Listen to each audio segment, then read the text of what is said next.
Америкийн хөрөнгөний зах зээл шинэ all-time high хүнлээ. За, Dow Jones, S&P 500 одоогийн байдлаараа түүхэн дээдсэгтэй ирсэн байна. За, S&P 500 та харж байгаа бол ер нь бол хүмүүс юу хэлж ирсэн бэ гэх юм бол за унах гад байна rollover хийх гэж. За, юу болж таарсан бэ гэх юм бол sideways consolidation болох гээд байна. За, тэгээ энийг ингээд аваа явчих юм бол ерөнхийдөө дээшээ явах гээд байна шүү. За, тэгээ хин төрүүлээ явж байгаа юм бэ гэх юм бол энэ Dow Jones Index маань төрүүлээд аль хэдийнэ явцсан байгаа. За, энэ арилжааны зөвлөгөө гэх мэт чинь өмнө бол тий бүтэн нээлттэй скул дээр байсан юм. Скул руу орохын тулд скул дээр амжилттай хөрөнгө оруулалт хийхин тулд ер нь бол заавалч хүний $10,000 хэрэгтэй. Гэхдээ таад нь харж байгаа юм бол энэ дээр биднэрт нэг шинэ ивент итгэгч бид нар шинэ ивент итгэгч хамтарч ажлыг байгуулахтай болсон. Тэр юу юм бэ гэх юм бол Pepperstone. За, Pepperstone дээр $1,000 $100-ороо ерөөхдөө хөрөнгө оруулалтын багцаа эхлүүлэх боломжтой. За, тэгээд сонирхож байгаа юм бол Равдан бит хоёрын өнөөдрийн геополитикийн контентыг нэг хальт харчих. Тэрэн дээр ерөөхдөө жоохон дэлгэрүүлээ ярьсан байгаа. За, тэгээд та хэд бас 7 хоногт 2 удаа тийм бидний Pepperstone дээр арилжаа хийж байгаа зөвлөгөөнүүдийг авмаар байгаа юм бол доор нэг бүртгэлийн линк байгаа. Тэргүүрээ дамжуулаад бүртгэлээ үүсгээд дансаа нэгээд бас бага мөнгөтэй бас жоохон арилжааны зах зээл дээр хүлээ тавьж болно. За, ихтэй анхааруулъя, хөшөөрөг ашиглахгүй шүү guys. За юм. Дийлэх мөнгө үргэлж кэш дээр суурна гэсэн. За, окей. Өргөлөө яриа. Dow Jones дээр хэдүүлээ ер нь бол 2 дахин хөшөөрөгтэй DDM гэсэн позицтэй тэр маань ерөөхдөө айгүй хөөрхөн дээшээ явж байгаа одоогийн байдлаараа бараг нэг 10% ашигтай явж байгаа. Гэхдээ энээсээ гадна тэг бас нэмээд ер нь бол өмнөх Равдан бит хоёрыг ярьсан контентыг заавалж үзэх хэрэгтэй байна шүү. Яг гэх юм бол тэнд яагаад саяхан технологийн хувьцаанууд, semiconductor хувьцаанууд навс унтсан юм бэ гэх юм бол хэдүүлээ тэндээ ярьсан байгаа. Жишээлбэл хэдүүлээ микроны хувьцааг хараад үзэх юм бол орилт цэгээсээ хэр их унсан юм бэ гэх юм бол баг 1250 руу хүрээд тэрнээс хойш ер нь бол тэгээ та харж байгаа юм бол 41% уналт авсан байгаа. Хэдүүлээ яасан бэ гэх юм бол 1200 авцаа ерөөхдөө хөрхийн ашиг авсан. Тэгээ юу хийсэн бэ гэх юм бол 700 дээр нэмж авсан, 800 дээр нэмж авсан, 900 дээрээ бас тодорхой хэмжээнд авсан. Одоо ерөөхдөө манай багцын хамгийн том позиц юу болж байна гэх юм бол энэ micron байгаа. Гэхдээ энийг хэдүүлээ бас нэг сүртээ удаан барихгүй эсвэл ийм жинтэй ийм ихээр удаан барихгүй саяхан унчаад Ёроол нь хаана байсан бэ гэх юм бол энэ 730 40 дээр хэдүүлээ 760 дээр нэмж авсан. Тэр нэмж авсан позиц ерөөхдөө одоо хөрхэн ашигтай явж байгаа. Тэг хэдүүл яамаар байна гэх юм бол 900 950 1000 хөрхийн бол хөрнөөс тэр хавцаа буцаагаад ер нь бол энэ авсан хувьцаануудаа зарах байгаа шүү. За, өөр юу үсэж байгаа юм бэ гэх юм бол манай Broadcom, манай багц дотор бас хөрхэн жин эзэлж байгаа. Энэ маань ерөөхдөө бас ер нь bottom хийчихэд нэг rounded bottom хийгээд одоо ер нь бол бас нэг sideways consolidation гэж харж болно.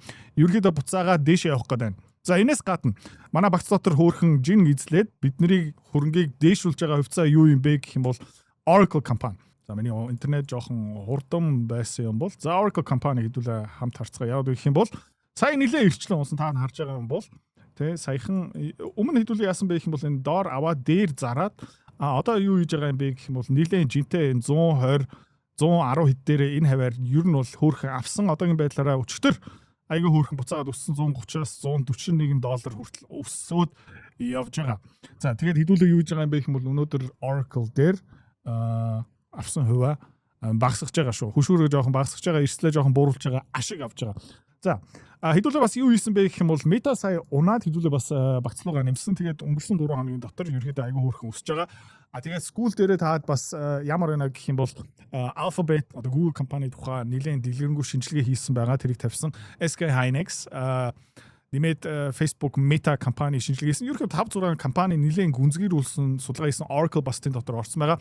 За, иймэрхүү үн цэнтэй гүн шинжилгээ ерөнхийдөө манай School Committee дотор нээлттэй болно. Тийм учраас School Committee ингээ болоод өндөр дүнтэй хүмүүс амжилттай бид нартай хамт арилжаа ямаар байгаа бол манай School Community 20,000-аас дээш 10,000-аас дээш хүмүүсийн хувьд бол байх ёстой газар шүү. За, тэгээд манай Pepperstone дээр та эхлэл цэцэрлэгтээ ороод тэгэл ерөөхдөө ахлах англи руугаа орчоо. Тэгээ хэдүүлээ бүгдээрээ ерөөхдөө их сургууль дээр байх ёстой. Тэгээд янз бүрийн нэмэлт халтур хийснээсээ илүү зүгээр мөнгөөрөө нэмэлт олох хэрэгтэй байхгүй. За, тэгээд бүтэн жил баг зарим хүмүүс одоо жил агас болж байгаа.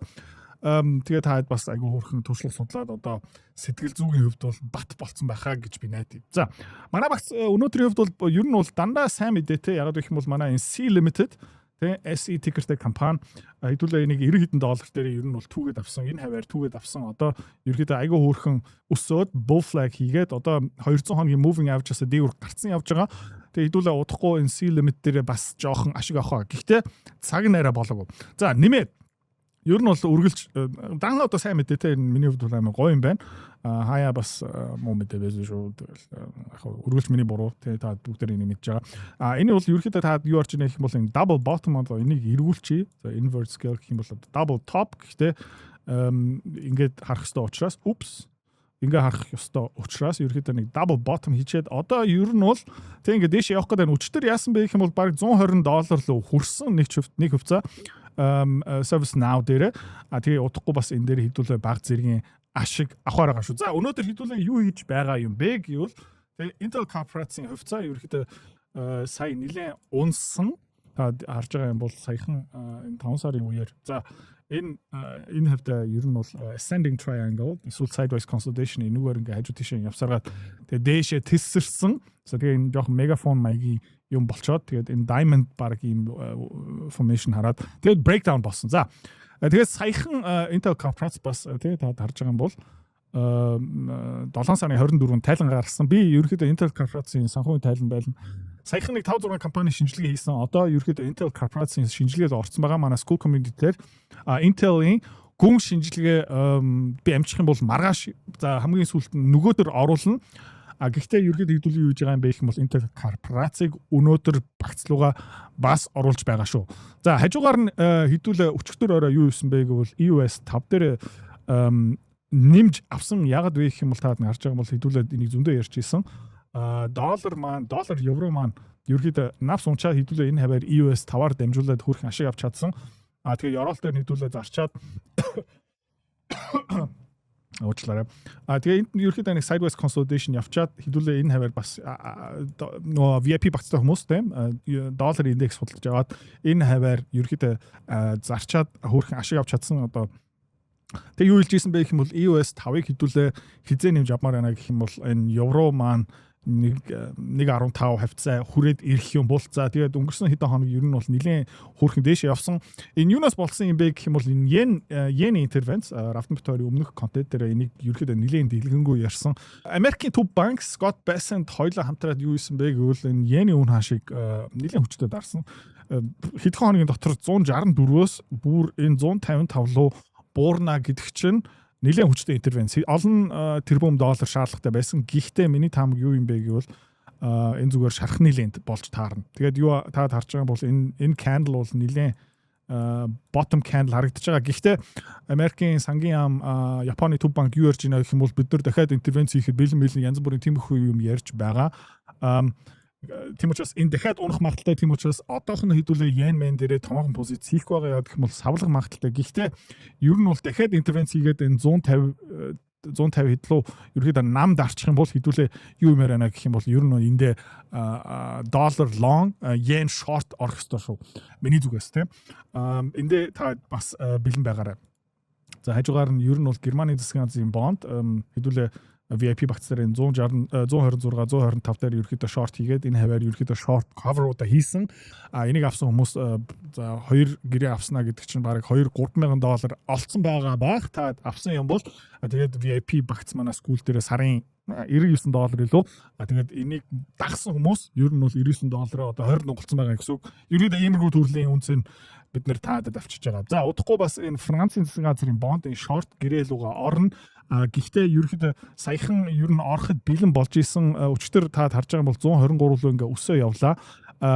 Ер нь бол нэг эрсдэл ашигын харьцаа маш эрүүл болж ээж ерөөхдөө энэ позицүүд авмаар байна. Одоох нь бол арай биш байгаа учраас хэдүүлээ орохгүй байгаа шүү.